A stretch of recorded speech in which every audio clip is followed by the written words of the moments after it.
بإسبانيا خلدت الجالية الصحراوية بلاس بالماس الكنارية ذكرى 48 للإعلان الوحدة الوطنية. رباب حسن.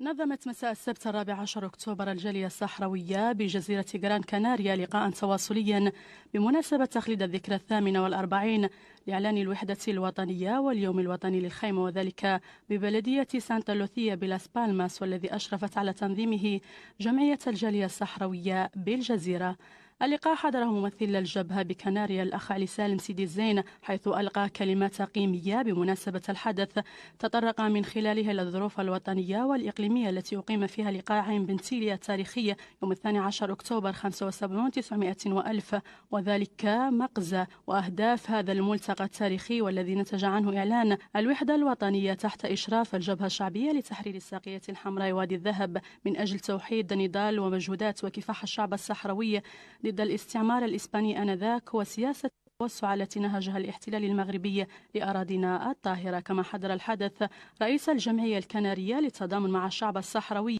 السيد أوكتافيو ميليان، والذي تطرق في كلمة له بالمناسبة إلى العمل التضامني التي تقوم به جمعيته وكذا الشعب الكناري لدعم الشعب الصحراوي في كفاحه العادل من أجل حريته وكرامته وقيام دولته الحرة المستقلة. الاحتفال كان مناسبة لأعضاء الجالية الصحراوية لإلقاء كلمات قيمة تمحورت حول أهمية تخليد الذكرى 48 للوحدة الوطنية واليوم الوطني للخيمة الصحراوية، وما تمثله من دلالات سياسية وتاريخية، وما حققته الوحدة الوطنية من مكاسب يعيش الشعب الصحراوي تحت ظلها إلى يومنا هذا. كما عبر المتدخلون عن استعدادهم التام واستمراريتهم في النضال والكفاح من أجل استكمال معركة التحرير وتقوية الوحدة الوطنية